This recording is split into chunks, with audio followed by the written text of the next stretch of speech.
காக்கி சட்டை போட்டா பெரிய பருப்பா? காக்கி சட்டை தான் மதிப்பு, அந்த துப்பிக்கு தான் மதிப்பு. அந்த இது சின்னம் இது அசோகோ நந்தவனம் இந்த மாதிரி எல்லாம் பேச சொல்லி யாரா சொல்லி கொடுக்கறா? அது வரையும் தான் அவனுக்கு மதிப்பு. இல்லன்னு தாறு மாறாயிடும். சும்மாடா, பெரிய தஞ்சாவூர்ல பண்ணையா ரேஞ்சுக்கு பேசுறாங்க. கொண்டாட்டி ஜாக்கெட்ல துட்டு வச்சுக்கிறப்பா கூட இல்ல, இங்க சேஃப்டி பாக்கல, அதை திருடின்னு வரோம் நாங்க. இவ்வளவு கேவலப்பட்ட ஒரு பொழப்பு தேவையா? இப்ப குடிக்கிற சரக்கு ஏறுதா ஏற மாட்டேன்தா? நல்ல சரக்கா டூப்ளிகேட் சரக்கானா? சரக்கெல்லாம் வேஸ்ட், சும்மாப்பா. சரக்கு ஊத்தி சாப்பிட்டோம்னா சோறு இறங்கும், சோற இறங்குது. எங்க நின்று என்ன பேசு பாரு. நான் என்ன சொல்றேன்னா, சார்ஸ் மார்க் எடுத்துட்டு பட்டசாரையும் காசு சொல்லலாம்ன்றான். வெக்கங்கட்ட பிள்ளைகளா உங்களடா நீங்களும் உங்களை எனக்கு ஆத்திரங்கள் வருது. அதாவது குடியே கெடுக்கும். டேய், நீ மனுஷன் இல்லடா, எனக்கு சேர வேண்டிய பொண்ணுடா. ஓகே, இப்ப குடிக்கிற சரக்குலாம் நல்ல சரக்குன்றீங்களா இல்ல டூப்ளிகேட் சரக்குன்றீங்களா? டூப்ளிகேட் தான். எப்படி சொல்றீங்க டூப்ளிகேட்? முன்னாலாம் சாப்பிட்டா மதியானம் வரல இருக்கும் போத, இது ஒரு ஹவர்லயே காலியாயிடும். போதே ஏறத்தில்ல. ஜப்பான்கார என்னென்னமோ கண்டுபிடிக்கிறா, நான் எதை கண்டுபிடிச்சு வந்து குடிக்கிறதுன்னு தனி ஒரு அமைப்பை கொடுத்து அமைப்பான ஒரு இடத்த கொடுத்து அவங்களுக்கு மக்களுக்கு சௌரியம் பண்ணி கொடுக்கணும். அப்பதான் கவர்மெண்ட் நல்ல முறையில் மக்கள் ஆதரவு தருவாங்க. யாரா பேசுறா அப்படி? அதான் ஊரே பேசுறேன்.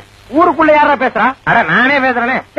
உன்னை எல்லாம் நான் மனுஷனாவே மதிக்கிறதுடா, மயில்கல் ரேஞ்சுக்கு தான் மதிக்கிறேன். மரியாதை இங்கிருந்து ஓடி போயிரு, இல்லன்னா காலையில ஊத்துற பால்ல வெச்சத்தை வச்சு உன்னை நான் கொன்னுடுவேன். வெயில் அங்கிருந்து கஷ்டப்பட்டு இங்கிருந்து ஒரு தூரம் வரனாங்க, கடையா இருக்கக்கூடாதுன்றானுங்க. அது டூப்ளிகேட் சாருக்கு அதான் 192 ரூபாய் சாருக்கு 125 ரூபான்றாங்க. குடிச்சுதான் அவனு எங்க தலையெழுத்து குடிச்சுதான் அவனா. உனக்கு எல்லாம் மானம் சூடு சொரணை ஈனம் எதுவுமே கிடையாதா? சோறு தானே திங்கிற? வாழ்ந்து காட்டா பத்தியா அப்ப நடக்க முடியல எங்களால. 2-3 வாங்கி வச்சுமா குடிக்க வேண்டியதுதான். என்ன ஒரு புத்திசாலித்தனம். இப்ப ஒயின் ஷாப்ல அங்க மூட்டால அது நல்லதுன்றீங்களா கெடுதலையா?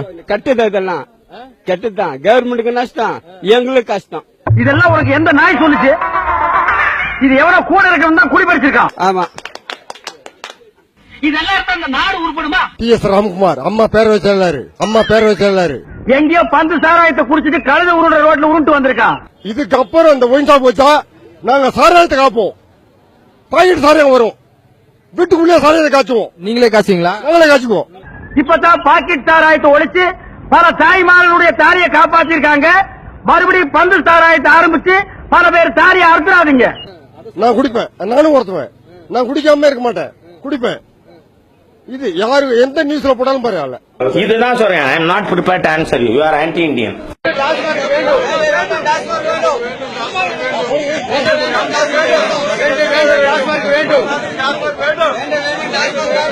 ஏங்க இந்த குடியை ஒழிக்கவே முடியாதுங்களா? ஏன் ஒழிக்க முடியாது? இதை தயார் பண்றதே நாட்டுல 8 கம்பெனி தான் இருக்கு. பெரியவங்களா மனசு பண்ணி ஒரே ஒரு டெலிபோன்ல இதை தயார் பண்ணாதீங்கன்னு சொன்னா கேட்பாங்க. அதை விட்டுட்டு 80 கோடி ஜனங்க கட்டி தனித்தனியா போய் நீங்க குடிக்காதீங்க தப்புங்க, நீங்க குடிக்காதீங்க தப்புங்க, நீங்க குடிக்காதீங்க தப்புங்கன்னா எவையா கேட்பான்? நிலை மாறும் உலகில் நிலைக்கும் என்ற கனவில் வாழும் மனித ஜாதி, அதில் வாழ்வதில்லை நீதி. வாழும் மனித ஜாதி, அதில் வாழ்வதில்லை நீதி.